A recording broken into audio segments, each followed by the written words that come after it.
The Orvax syndicate had ruled the galactic underworld for centuries. Ruthless but pragmatic, they maintained order among the crime families.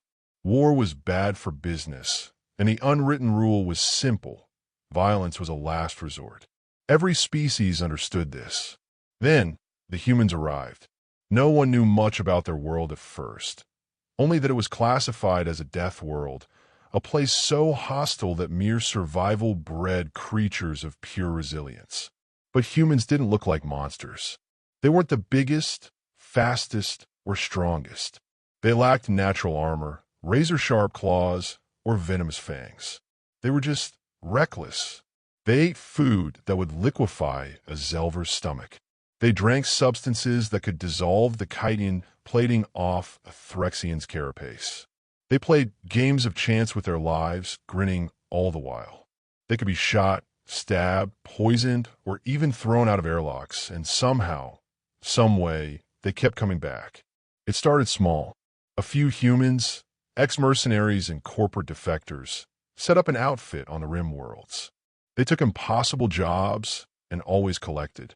Then they started buying into bigger syndicates, silent partners at first, nothing more than background muscle. But their influence spread like a virus. Soon, deals brokered by human hands carried a different weight, a terrifying weight.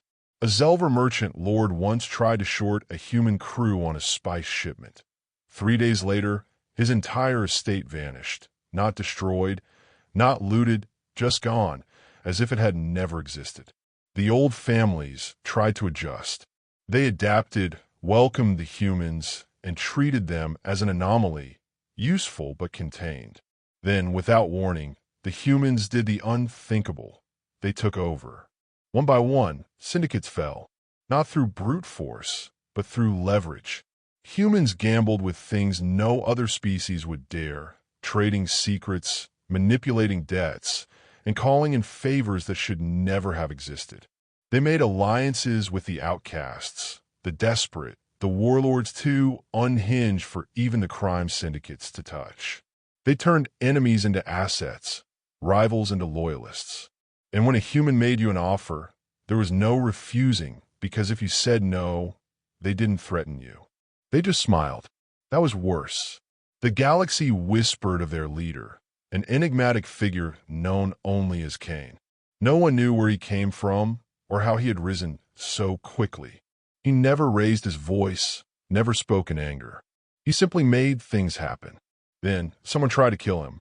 An assassin, Zelver, professional, clean, precise, got close. Too close. Kane should have died. A blade laced with vortex venom, a toxin that dissolved neural pathways within seconds. No known cure. But the next day, Kane walked into the Orvax Syndicate's headquarters. Not limping, not weakened, smiling. He placed a small black box on the table and slid it across to the Orvax leader. The Zelver hesitated before opening it. Inside was a single severed tendril. The assassins. The message was clear. The Orvax Syndicate fell that night. Across the galaxy, crime lords scrambled to react, to understand what had just happened. The Deathworld Mafia had gone from an anomaly to an empire, and now the old rules no longer applied. There was a new rule, one whispered in the back alleys and underworld corridors across 1,000 systems. The humans never forgive. Fear spread like a virus through the underworld. Entire syndicates, once thought untouchable, vanished overnight. Some swore fealty to the Deathworld Mafia before their leaders even had a chance to decide. Others ran, only to discover that running wasn't an option. The humans didn't chase, they simply waited. Kane wasn't interested in war. War was costly, inefficient. He didn't want bodies, he wanted control.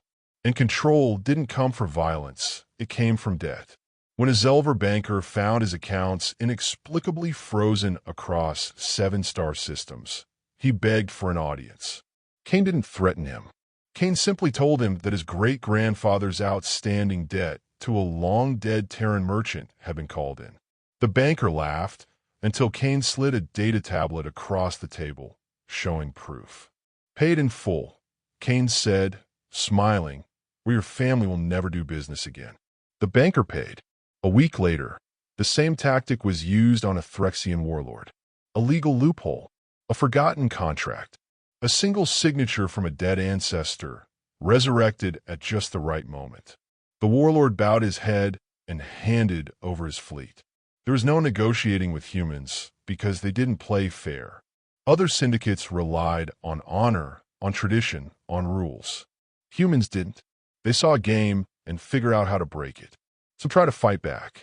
The remnants of the Orvax syndicate, those who still clung to the old ways, gathered their fleets and launched a coordinated strike against human holdings in the outer sectors. They expected to win, but nothing happened. For days, they found nothing but empty stations, abandoned warehouses, silent strongholds. Then the whispers started. Their families were missing. Their lieutenants vanished. Their supply chains collapsed overnight. The Orvax leaders tried to regroup, only to find their own private guards had switched sides. Then, one by one, the Orvax began disappearing. A Threxian enforcer woke up on a ship that wasn't his, floating somewhere in deep space with no controls, no food, and only a blinking distress beacon. A Zelver information broker received a package at his doorstep, a single, severed antenna from his second-in-command. No message, no demand, just certainty. The last Orvax leader, old and defiant, sent out a desperate call to his remaining allies. They gathered in a secured location, an underground fortress on a barren moon. Impenetrable, untouchable. Then the air stopped working. The life support shut down. One by one, they suffocated. And in their last moments, a transmission flickered to life on their displays. Kane's voice calm, polite, almost amused. "You thought I'd send assassins?" He said. "You thought I'd let this become a war?" A pause. War is for people with options. And just like that, the Orvax syndicate ceased to exist. The galaxy changed that day. The remaining crime families fell in line. They learned the new rule, the only rule that mattered. You don't cross the humans. Not because they were the strongest, not because they were the most ruthless, but because they never, ever forgive. In the months that followed, the Deathworld Mafia cemented itself as the unchallenged power in the Galactic Underworld. No one moved product, laundered credits, or smuggled arms without their blessing. The old syndicates had choices: submit, adapt, or disappear. Few chose the third option, and those who did, they weren't just killed, they were erased. A VYX cartel lord, convinced he could outmaneuver the humans, funneled his credits into hidden accounts across 3 separate star systems. The next morning, those accounts no longer existed. No record, no trace. His entire fortune gone like it had never been there. His personal fleet, purchased through dummy corporations, was already in human hands before he even realized he had lost them. Desperate, he tried to go underground. He never made it past customs. A patrol officer, human, waved him through security, smiling, nodding, letting him think he had escaped. He relaxed, made his way to a hidden transport ship, believing he was free. The ship's doors locked the moment he stepped inside.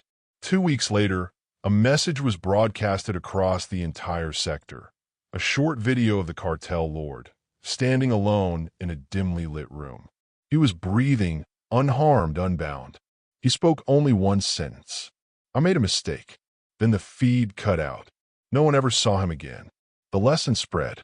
The Deathworld Mafia didn't kill for sport. They didn't make public executions. They just made you disappear. But there was something far worse than vanishing. There was owing them a favor. A Cathari diplomat, highly respected, discovered this the hard way. His son had racked up a staggering debt at a human-run gambling house. The Cathari tried to negotiate, offering trade routes, promising political leverage. The humans refused. They didn't want money. They wanted a favor. A month later, when a high-ranking Galactic senator proposed a new law that would cripple human-run industries, the Cathari diplomat stood against it, publicly, loudly. He gave impassioned speeches, called in allies, swayed votes. When asked why, he only responded with a bitter smile. "I had no choice. Because if the humans helped you, They never asked for payback right away. No, they waited. Years, if necessary. Decades. Until you forgot. Until you thought you were free. And then one day, a friendly human in a finely tailored suit would sit across from you, offer you a drink, and say it's time. And when that time came, you didn't say no, because humans never let go, because humans never forgive, and because the Deathworld Mafia didn't just own the Underworld anymore. They owned the galaxy. At first, the Galactic Council ignored the growing human influence. Politics had always been separate from the Underworld. Crime was an unfortunate byproduct of civilization, something to be managed, not eliminated. The Council had seen syndicates rise and fall for millennia. But this was different. The humans weren't just running a crime empire. They were rewriting the rules of power itself. When trade disputes arose, Council members discovered that human-backed shipping conglomerates already owned half the cargo routes. When planetary leaders sought to curb black market activity, their own security forces were already compromised, not through bribes, but through loyalty. The Deathworld Mafia didn't just pay well. They took care of their people.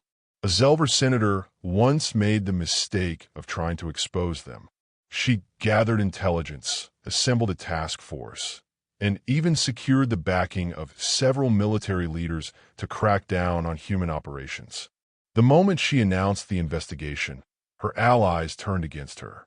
Not out of fear, not because of threats, because every single one of them owed the humans a favor. The investigation collapsed before it even began. The senator resigned in disgrace.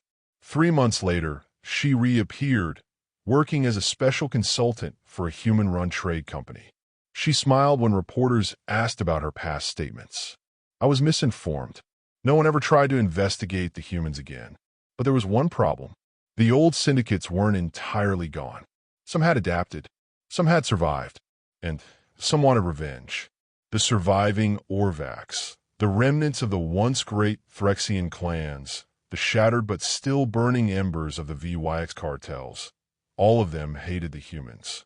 And for the first time in galactic history, crime families that had been enemies for generations united under a single cause, the eradication of the Deathworld Mafia.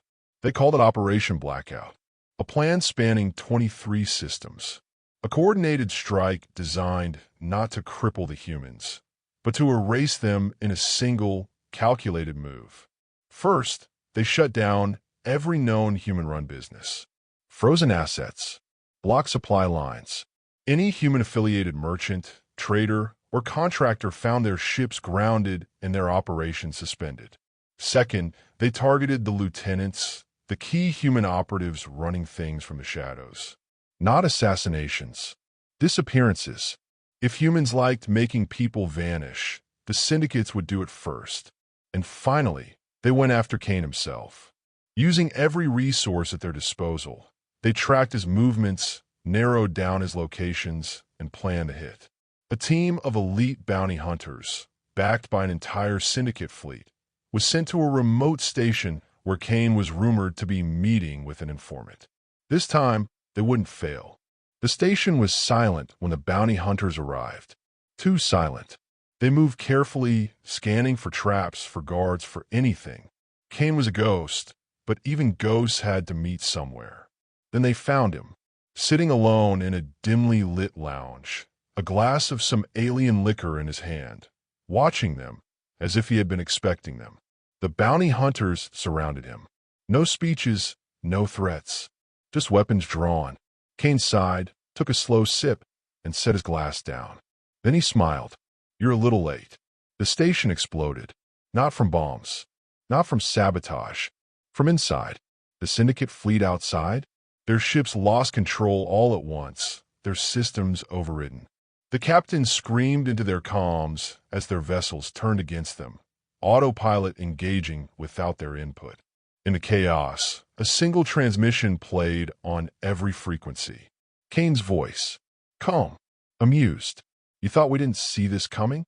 You think we don't know everything? The bounty hunters inside never made it out. The fleet outside? Their own ships jumped them into the near sun. The syndicates didn't just lose. They ceased to exist. The surviving crime families, the ones who had stayed neutral, who had waited to see what would happen, received a final message from Kane. It wasn't a threat. It wasn't a demand. It was an offer. Work with us. Adapt. Prosper. Or keep pretending you have a choice. No one refused, because by then, everyone knew the truth. The Deathworld Mafia wasn't just a crime syndicate anymore. They were the system. And in this system, the humans never lose.